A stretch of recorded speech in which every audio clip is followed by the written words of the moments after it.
October 25, 1881.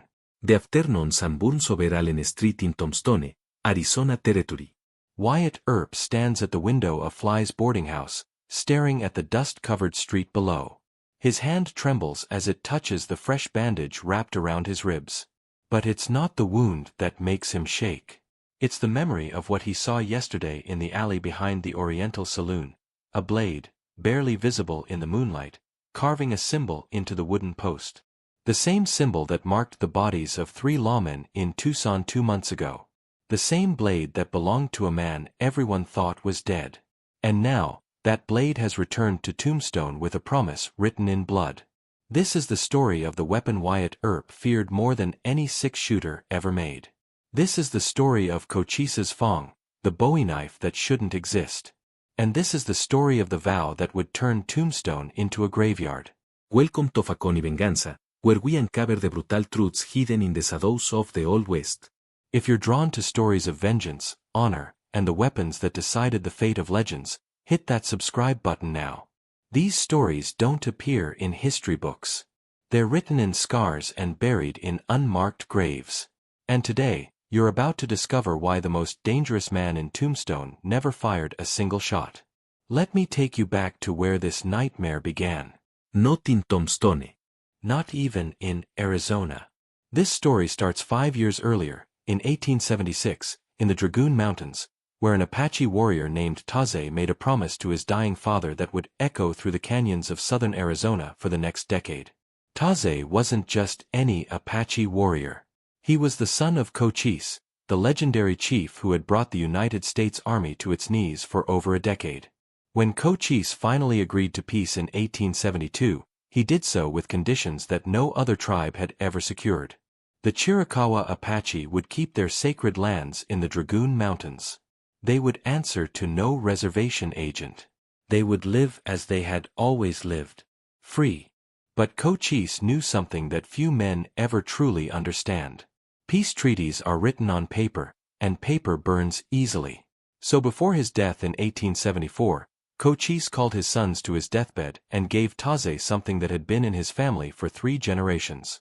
A Bowie knife unlike any other ever forged. The blade was 18 inches of folded steel, created by a Mexican blacksmith named Arturo Sandoval in 1843. Sandoval had learned his craft from a Spanish master who claimed to know secrets of Damascus steel. Whether that was true or not, nobody could deny that Sandoval's blades were different. They held an edge that never dulled. They were flexible enough to bend without breaking, yet hard enough to pierce through bone without chipping. And this particular blade, the one he made for a young Apache chief in exchange for his life after a Comanche raid, was his masterpiece. But the steel wasn't what made Cochise's Fong legendary. It was what Cochise did with it over 30 years of warfare. The blade had drunk the blood of over 40 men in single combat. It had cut through cavalry sabers, shattered rifle barrels used as clubs, and once, in a battle near Apache Pass, it had severed the hand of a Confederate colonel who'd made the mistake of thinking an old Indian chief would be an easy target. Cochise had the blade modified over the years. He wrapped the handle in the hide of a mountain lion he'd killed with his bare hands. He embedded turquoise stones from the sacred mines near his homeland into the guard.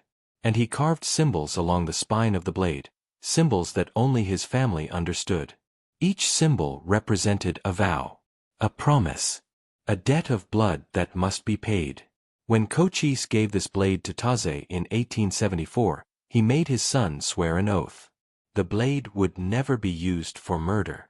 It would never be drawn except to protect Apache land, Apache honor, or Apache blood.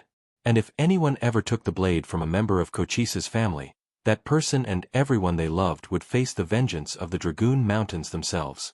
Taze kept that blade for 2 years. He never drew it in anger. He used it to hunt, to carve, to skin game and prepare hides. He honored his father's memory by keeping the blade clean and pure. Until the spring of 1876, when everything changed, the men came at dawn. They weren't soldiers. They wore civilian clothes, but they moved like military men. They were Indian hunters, bounty killers hired by corrupt Indian agents and mining companies to clear the Apache from lands that white men wanted. Their leader was a former Confederate officer named William Brocious. But everyone called him Curly Bill, and he had a reputation for cruelty that made even hardened frontier men uncomfortable. Curly Bill and his gang rode into Tauze's camp in the Dragoon Mountains with a simple message from the Indian agent at San Carlos. The Chiricahua Apache no longer had permission to live in their traditional territory. They would move to the San Carlos reservation immediately, or they would be removed by force. The peace treaty Cochise had negotiated was being torn up. The promises made to a dying chief meant nothing to the new territorial government that wanted the dragoons opened for silver mining. Tauze, standing in front of his wickiup with his wife and 2 young daughters behind him, gave Curly Bill the only answer an Apache warrior could give. No. The dragoons were promised to his people by treaty. They would not move. What happened next is still disputed by historians. The official report claimed that Tauze drew a weapon first and that Curly Bill's men fired in self-defense. But the Apache who survived that morning told a different story. They said Curly Bill smiled when Tauze refused to move. They said he looked at Tauze's daughters and made a comment about how pretty they were. And they said that when Tauze stepped forward to challenge him, Curly Bill shot him in the stomach before the Apache warrior could even touch his knife. Tauze fell to his knees. His wife screamed. And Curly Bill's men opened fire on everything that moved. In less than 2 minutes, 7 Apache were dead. Tauze's wife died trying to shield her daughters. The children themselves were killed by a man named Johnny Ringo, who later claimed he thought they were reaching for weapons. They were 8 and 6 years old. Curly Bill and his men looted the camp before they left. They took furs, jewelry, and anything else of value. And Bill himself, standing over Tauze's dying body, saw the Bowie knife at the Apache warrior's belt. He pulled it free and held it up to the morning sun, admiring the craftsmanship. Then he looked down at Tauze and said something that the one surviving Apache witness, an old woman hiding in the rocks, would never forget. "Fine blade for an Indian. I'll make better use of it than you ever did." Tauze died 3 hours later. But before he died, he did something that would set this entire story in motion. With his last strength, he carved something into the dirt with his finger. 3 symbols. The same symbols that were on the spine of his father's blade. And the old woman who found him understood what those symbols meant. They were a curse. A calling.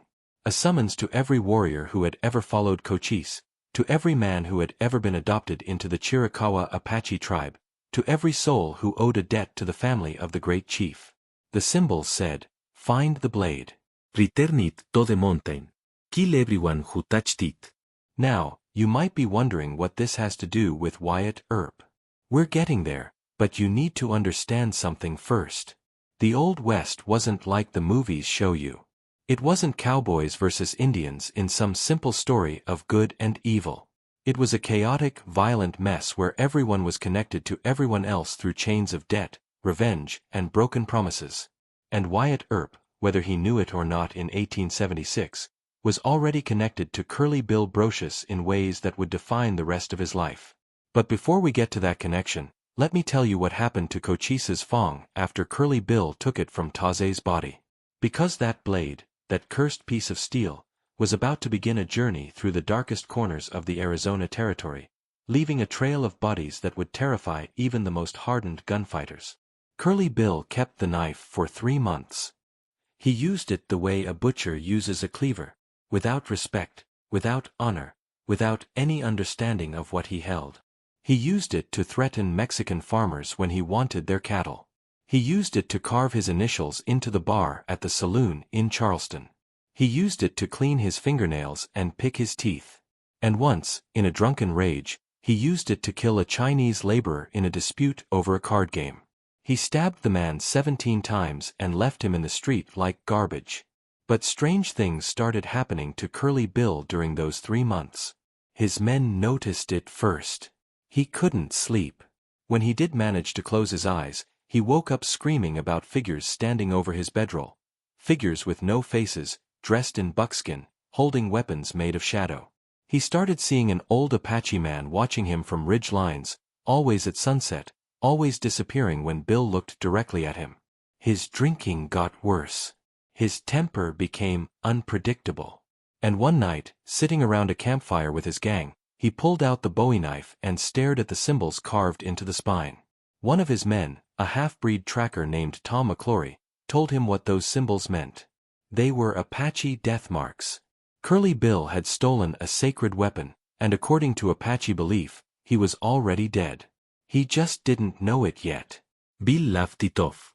But 3 days later, his horse threw him while crossing a ravine, and he broke 2 ribs. A week after that, he nearly died from blood poisoning after cutting his hand on a rusty nail. And then, one morning in July 1876, he woke up to find the blade missing from his belt. He tore apart his camp looking for it. He accused his men of stealing it. He even drew his pistol and threatened to shoot anyone who didn't confess. But the knife was gone. It showed up 2 days later, driven into the door of his cabin in Charleston. No note. No message. Just the blade, stuck so deep into the wood that it took 3 men to pull it free. And carved into the door around the knife were those same 3 Apache symbols. Someone had been inside his cabin while he slept. Someone had taken the blade, returned it, and left a message. Bill understood that message perfectly. He was being hunted. That's when Curly Bill made a decision that would change everything. He decided to give the blade to someone who could protect him. Someone with a reputation so fearsome that even Apache warriors might think twice about seeking revenge. He decided to give the blade to John Peters Ringo. Johnny Ringo was, in many ways, the most dangerous man in the Arizona Territory. Not because he was the fastest gun or the best fighter, but because he was smart, educated, and completely without conscience. Ringo had been a guerrilla fighter in Texas during the Civil War, riding with irregulars who made Confederate bushwhackers look civilized. He'd killed his first man at 16 and never stopped. By the time he arrived in Arizona in 1879, he had at least a dozen confirmed kills and probably twice that many that were never proven. But what made Ringo truly dangerous was that he understood psychology. He understood fear. He knew that reputation was more valuable than actual skill because reputation made men hesitate, made them nervous, made them easier to kill. And he cultivated that reputation carefully, dressing in black, speaking in educated tones, and never drawing his weapon unless he intended to use it. When Curly Bill offered him the Bowie knife, Ringo examined it with the eye of a collector. He recognized quality craftsmanship when he saw it. He tested the balance, the edge, the flexibility of the steel. And then he asked Bill where it came from. Bill told him about the Apache warrior, the raid, the symbols, the strange things that had been happening. And Ringo smiled. "I'll take it," he said. "But not as a gift. I'll buy it from you for $100. That way, it's mine by right of purchase, not theft. Let's see if these Apache ghosts care about legal ownership." They cared. But not in the way Ringo expected. The attack started 1 month after Ringo took possession of the blade. Not on Ringo himself. On everyone around him. His horse was found dead, its throat cut with surgical precision. His saddle was destroyed, cut into ribbons while it sat in the stable. His favorite pistol disappeared and was found a week later at the bottom of a well. And then men started dying. A cowboy named Billy Grounds, who rode with Ringo's gang, was found in September 1876 with his throat cut in his sleep. Nobody heard anything. Nobody saw anyone enter or leave the bunkhouse. But when they found Billy's body, there was a symbol carved into his forehead. One of the 3 Apache death marks. 2 weeks later, a man named Zwing Hunt died in Tucson under mysterious circumstances. Official cause of death was listed as accidental. But the doctor who examined the body told his friends that Hunt had been killed by someone who understood anatomy the way a surgeon does. 1 knife thrust, perfectly placed between the ribs, straight into the heart. Instant death. No struggle. And carved into the wall above Hunt's bed was another symbol. Ringo understood what was happening. Someone was keeping score. Someone was working their way through everyone connected to the theft of that blade. And that someone was patient, skilled, and absolutely committed. But Ringo didn't scare easily. Instead of running, he doubled down. He started carrying the Bowie knife openly on his belt, challenging anyone who looked at it to try to take it. He made it known throughout the territory that he had Cochise's blade, and that he was waiting for whoever wanted it to come and claim it. It took 2 years for someone to accept that challenge. His name was James Addison Revis, though nobody called him that. He was known as the Red Ghost, a name he earned in the Dragoon Mountains when he led a group of Apache warriors in raids against Mexican settlements. Revis was white, born in Missouri, but he'd been captured by Apache as a teenager and adopted into the tribe. He'd learned their language, married an Apache woman, and had children who were more Apache than white. When Cochise made peace with the United States, Revis had refused to leave the Dragoons. He stayed in the mountains, living as the Apache did, hunting and raiding and avoiding any contact with the American settlements. But when the old woman brought him news of Taze's death and showed him the symbols carved in the dirt, Revis became something different. He became an instrument of vengeance. Not for himself. Not even for Taze specifically. But for Cochise, the man who had given him a second life when his first one was beaten out of him by frontier brutality. Revis spent 2 years hunting. He tracked Curly Bill's gang across southern Arizona and northern Mexico. He learned their habits, their hideouts, their weaknesses. He killed 6 of them before anyone even realized they were being hunted by the same person. And then, in the summer of 1878, he finally found Johnny Ringo in a saloon in Shakespeare, New Mexico territory. The confrontation didn't happen the way you'd expect. Ringo was sitting at a card table when Revis walked through the door. Everyone in that saloon knew who Ringo was. Most of them knew his reputation well enough to stay out of his way. But this stranger in buckskin and Mexican leather, with graying hair and eyes that looked like they'd seen hell personally, walked straight up to Ringo's table and spoke in perfect Apache. Ringo didn't speak Apache. But he understood the tone. He understood the challenge. And when he looked up and saw those eyes staring at him, he knew exactly who this man was and why he was there. Ringo stood slowly, his hand moving toward the knife at his belt. And Revis smiled. "Draw it," Revis said in English. "Draw that blade you stole from a better man than you'll ever be, and I'll show you why Cochise's sons never feared death." What happened next is recorded in 3 separate newspaper accounts, all of them agreeing on the basic facts but disagreeing on the details. Ringo drew the Bowie knife. Revis drew his own blade, a shorter knife with an Apache-made obsidian handle. They fought in that saloon for less than a minute, but in that minute, Ringo learned something that changed him forever. He learned that he wasn't the most dangerous man in any room. He learned that reputation meant nothing against someone who genuinely didn't care whether they lived or died as long as they completed their task. And he learned that Cochise's Fong, in the hands of someone who understood its history, was more than just a weapon. It was a curse. Reavis cut Ringo 3 times. None of the wounds were fatal, but they were deliberate. One across the left forearm. One across the right shoulder. One across the chest, barely missing the earth.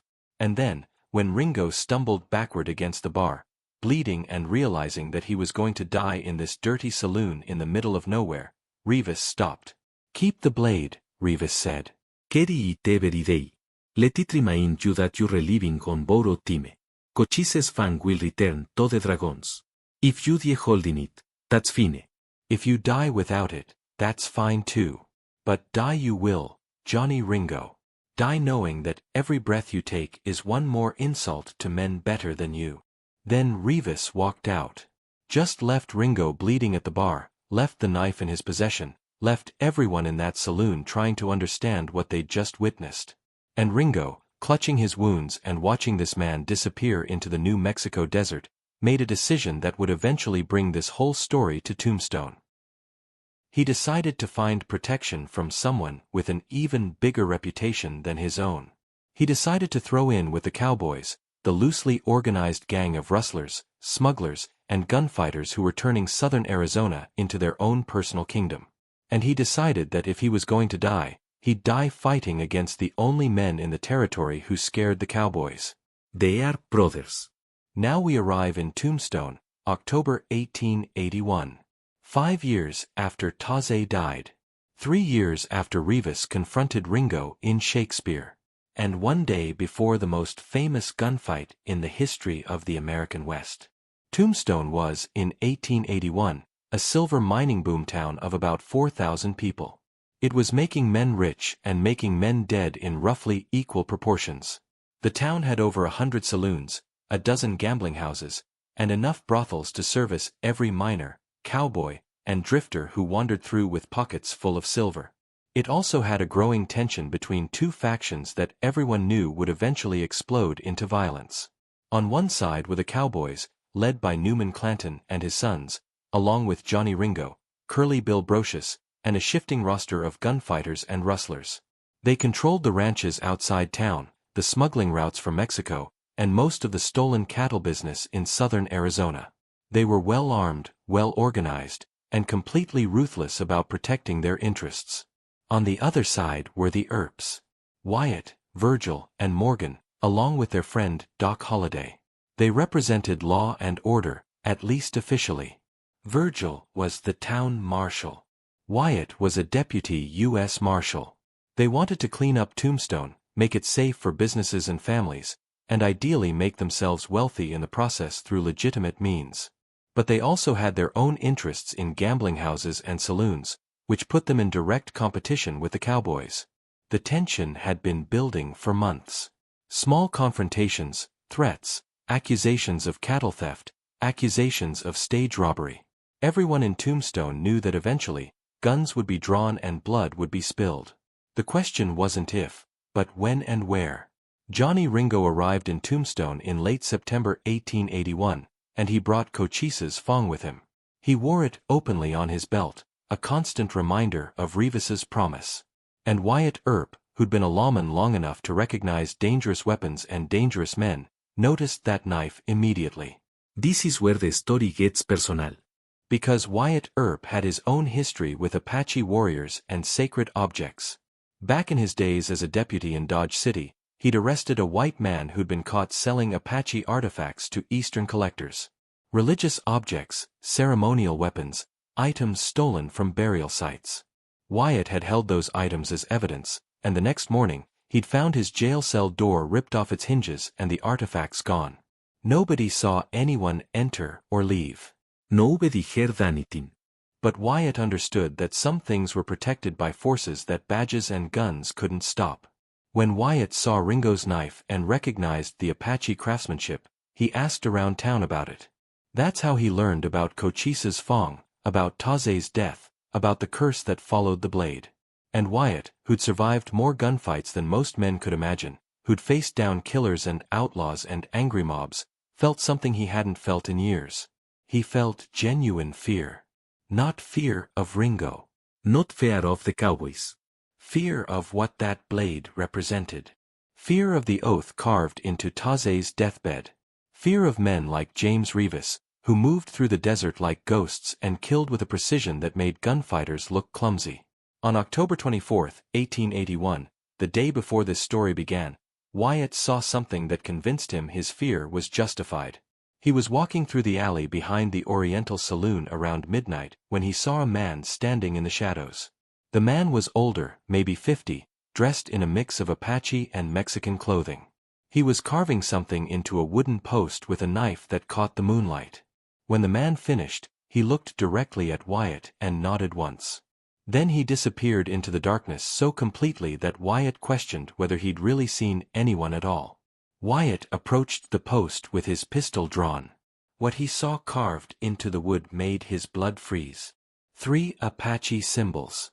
The same symbols that marked the bodies in Tucson. The same symbols from the stories about Cochise's fong.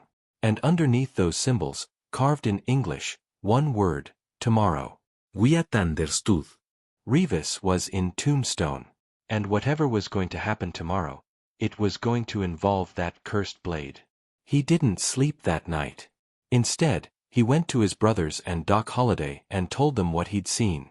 He warned them that the Cowboys might not be their only problem. That there was someone else in town, someone hunting Johnny Ringo, and that anyone standing near Ringo when the hunter struck might end up dead by association.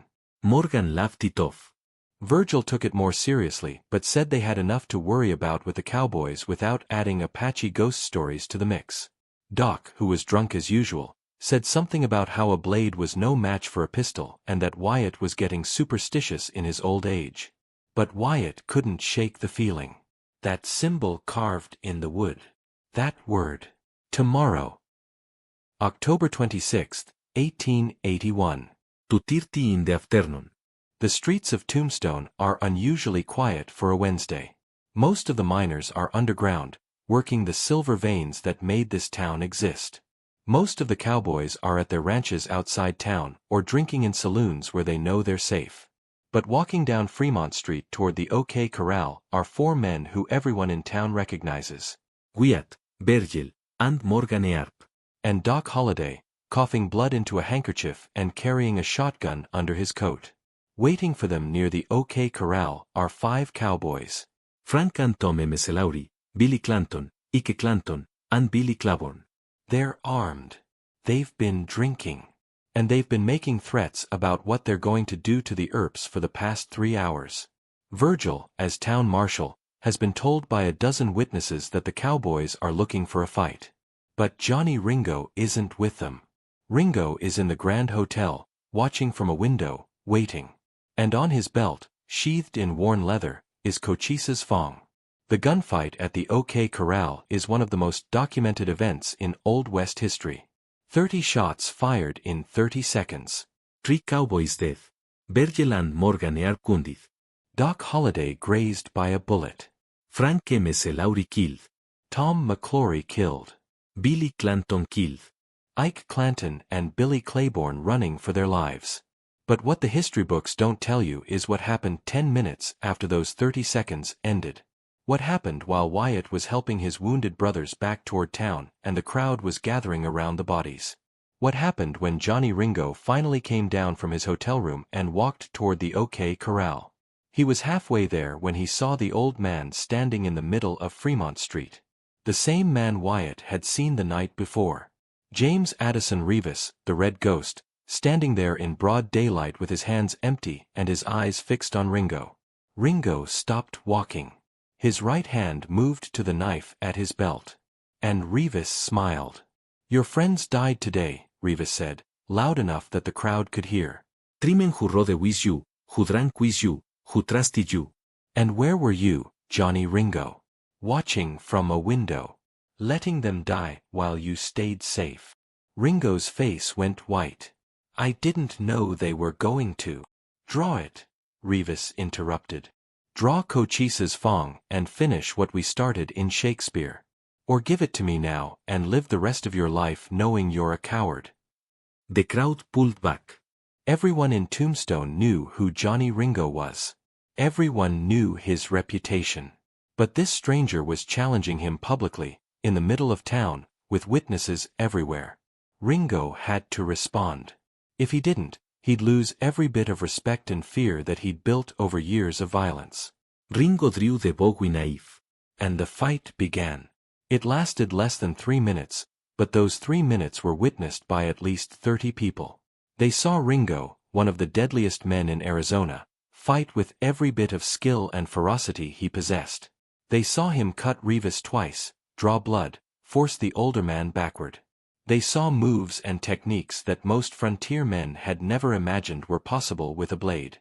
But they also saw something that terrified them more than the violence itself.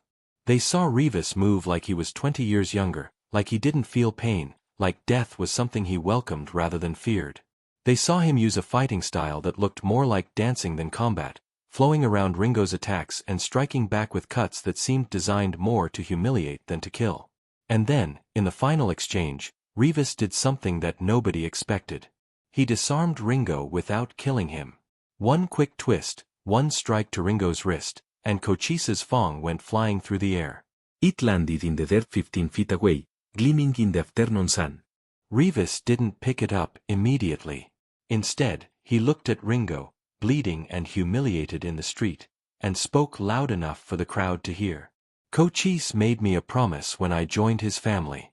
He said that every warrior has a choice, to live with honor or die without it. Joan Kerliville chose to live without honor. You stole from the dead. You macked sacred things. You thought you could take what wasn't yours and face no consequences. Revis picked up the blade and held it up for everyone to see. This returns to the dragoons. But you, Johnny Ringo, you get to live. You get to walk through this life knowing that everyone saw you lose. Everyone saw you beaten. And every man you ever threatened, every reputation you ever built, it all means nothing now. You reused another coward who ran out of luck. Then Revis walked away. He walked down Fremont Street, past the OK Corral where 3 bodies still lay in the dust, past the shocked crowds and the armed men who didn't dare stop him. He walked out of Tombstone and into the desert, carrying Cochise's Fong, and he never returned to town again. Johnny Ringo stood in that street for a full minute before anyone dared approach him. When they did, they found him shaking, not from his wounds but from something deeper. Something broken inside him that would never heal. 2 months later, in December 1881, Curly Bill Brocious was shot and killed by Wyatt Earp in a gunfight near Iron Springs. Some say Wyatt hunted Bill down for revenge after Morgan Earp was murdered in March 1882.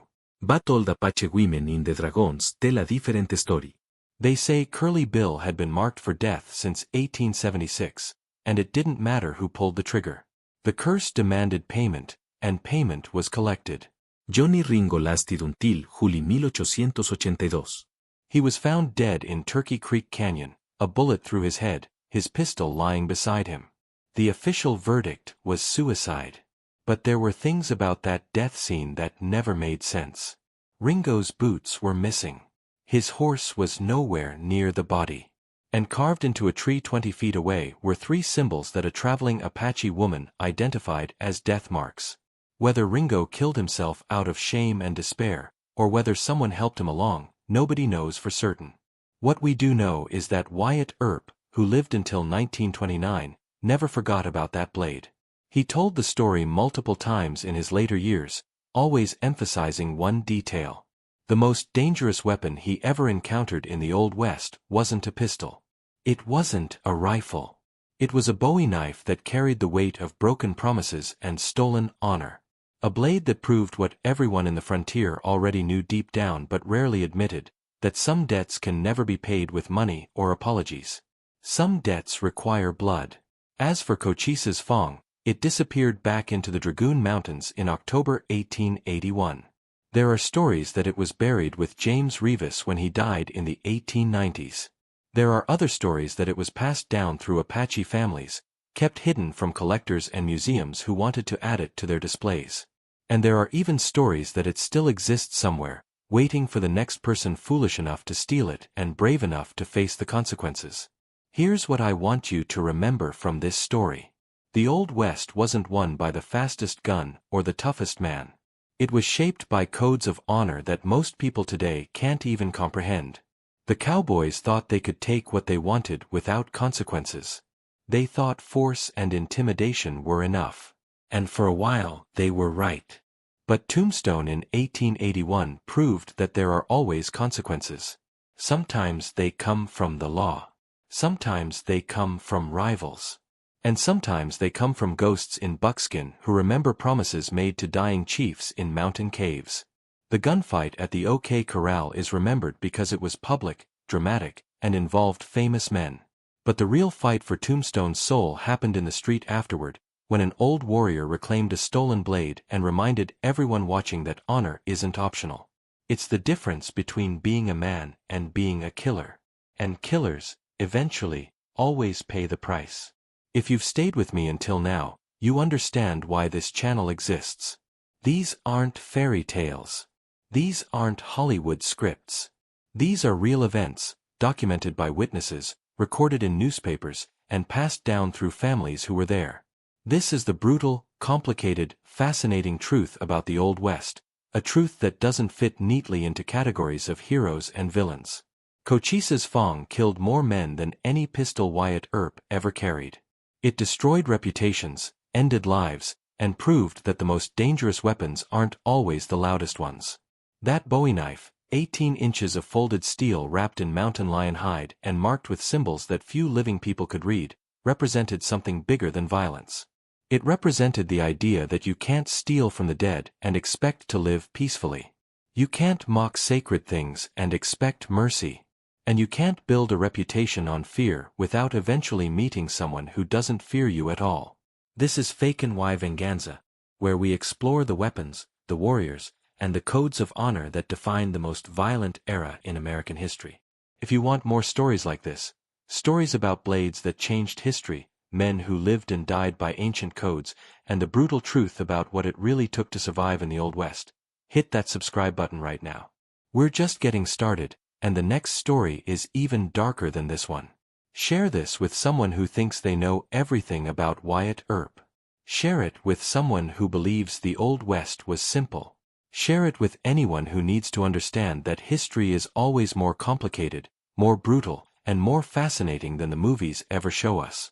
And remember this, Cochise's Fong is still out there somewhere. Whether it's buried in the Dragoons, locked in someone's private collection, or waiting in a forgotten trunk in an Arizona basement, that blade carries a curse that doesn't expire. Taze's dying symbols don't have an expiration date. And if you ever see a Bowie knife with turquoise stones in the guard and symbols carved along the spine, my advice is simple. Walk away. Some artifacts are worth millions. But some artifacts will cost you everything you have, everything you are, and everything you ever hope to be. Johnny Ringo learned that lesson too late. Curly Bill learned it too late. And 3 cowboys learned it at the OK Corral while they bled out in the Arizona dust, probably wondering why their friend was watching from a hotel window instead of standing beside them. Because Ringo knew something they didn't. He knew that Cochise's Fong made any gunfight unpredictable. He knew that as long as he carried that blade, he was marked by forces that didn't care about reputation, or speed, or numbers. And he knew that the man who'd carved tomorrow into that wooden post was somewhere in Tombstone, waiting. That's why Wyatt Earp feared that Bowie knife more than death. Not because the blade itself was supernatural, but because it represented men like James Revis, men who'd given up everything to honor a promise, men who couldn't be intimidated or bought off or reasoned with, men who would hunt you for years if necessary and smile while they cut you down. In a world of gunfighters and lawmen, gamblers and rustlers, the most dangerous man was always the one who had nothing left to lose and everything to prove. The man who didn't care about gold or reputation or survival. The man who lived only to fulfill an oath made to the dead. That man was more dangerous than any 6-shooter ever forged. That man was the reason seasoned lawmen checked their shadows and locked their doors. That man was why Wyatt Earp, the legend of Dodge City and Tombstone, stood at a boarding house window on October 25, 1881, and trembled at the memory of a blade barely visible in moonlight. The secret weapon that Wyatt Earp feared wasn't Cochise's Fong. It was the man who carried it. It was the code he represented. It was the knowledge that some promises, once made, can never be broken or forgotten or forgiven. And that, more than any gunfight or showdown, is what made the Old West so terrifying and so unforgettable. The knowledge that you never truly knew who you were dealing with. The stranger in buckskin might be a nobody, or he might be a ghost returned from the Dragoons to collect a debt written in blood 5 years ago. The blade on someone's belt might be a tool, or it might be a sacred artifact that would bring death to everyone foolish enough to touch it. Wyatt Earp died in Los Angeles in 1929, an old man full of stories. But until his last day, he never forgot that symbol carved in the wooden post. He never forgot the word underneath. Tomorrow. Because in the Old West, tomorrow always came. And tomorrow always brought consequences for yesterday's choices. Cochise's vow, carried through his son Taze and executed by his adopted son James Revis, was simple and absolute. Protect Apache land. Protect Apache honor. Protect Apache blood. And punish anyone who violated those protections with the same blade they stole. The cowboys, in their arrogance, thought they could ignore that vow. They thought Apache curses were superstition and Apache warriors were relics of a dying age. They learned differently in Tombstone. They learned that age doesn't matter when you're facing a man with nothing to lose. They learned that steel speaks louder than bullets when it's in the right hands. And they learned that the Old West had rules older than American law, stronger than territorial government, and more binding than any treaty ever written. If you're still watching, you're the kind of person who understands that history isn't about memorizing dates and names. It's about understanding why people did what they did, what they valued, what they were willing to die for. The Cowboys valued money and power. The Earps valued law and order. But men like Cochise and Rivas valued something that modern society barely recognizes: honor that transcended personal survival, promises that meant more than life itself, and justice that didn't depend on courts or judges. That's why this story matters. Not because it's about a famous gunfight or legendary lawmen, but because it reveals a truth that we've mostly forgotten: that weapons are only as dangerous as the people who wield them. That reputation means nothing against genuine conviction. And that the most terrifying opponents are always the ones fighting for something bigger than themselves. Subscribe to Faken y Venganza if you want more truth. If you want more stories about the blades that shaped history, the codes that govern violence, and the men who lived and died by standards we can barely imagine today. We don't do sanitized history here. We don't do Hollywood myths. We do the brutal, beautiful, complicated truth about what it really meant to live in an era when honor was currency, violence was communication, and every weapon told a story written in blood. The next time you see a Bowie knife in a museum or a collector's display, remember Cochise's Fong. Remember Taze dying in the Dragoon Mountains with symbols carved in the dirt. Remember Johnny Ringo standing in Fremont Street, humiliated and defeated, watching his reputation crumble. Remember Wyatt Earp, the legend himself, admitting that he feared a blade more than any gunfighter he ever faced. Because in the end, it wasn't about the blade. It was never about the blade. It was about what that blade represented: a promise that couldn't be broken, a debt that had to be paid, and a code of honor that survived long after the men who created it were dust in the Arizona desert. That's the real legacy of Tombstone. Not the gunfight. Not the legends. But the understanding that some things are sacred, some promises are eternal, and some debts can only be paid in blood. The Cowboys forgot that. Curly Bill forgot that. Johnny Ringo forgot that. And they paid the price, not to law, not to rivals, but to an old warrior who remembered what younger men had forgotten. Cochise's Fong returned to the mountains. The Cowboys are all dead. And Tombstone is now a tourist town where people dress up and reenact a 30-second gunfight like it was a game.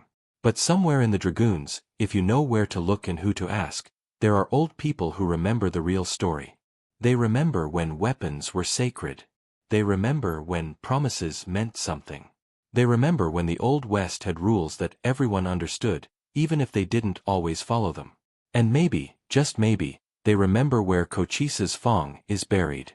Or maybe it's not buried at all.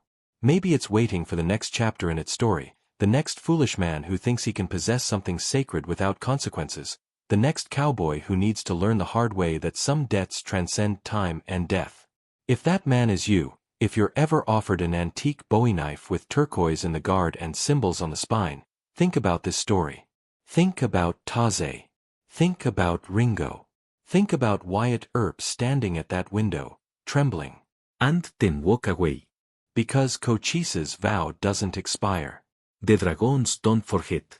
And somewhere in the Arizona desert, there's always another James Rivas, another Red Ghost, another warrior who remembers the old codes and knows how to use them. That's the secret that Wyatt Earp took to his grave. The Old West didn't end because civilization arrived. It ended because the men who understood the old ways died off, and the men who replaced them forgot that honor and promises and sacred objects were real things with real power. They forgot that you can't steal from the dead and expect to live peacefully. They forgot that every action has consequences, even if those consequences take 5 years to arrive. Tombstone 1881 was the last gasp of the old ways. The last time men fought and died over codes that modern society dismisses as primitive. The last time a blade mattered more than bullets. And the last time everyone watching understood that they were witnessing something bigger than a personal dispute. They were watching the end of an era, the death of a worldview, and the final reckoning for men who thought they could take what they wanted without paying the price. Thank you for watching Facón y Venganza. Thank you for caring about real history instead of comfortable myths. Thank you for understanding that violence has context, weapons have meaning, and honor isn't just a word, it's a force that shaped nations and destroyed empires. Hit that subscribe button. Hit that like button. Share this story with someone who needs to know the truth about Tombstone.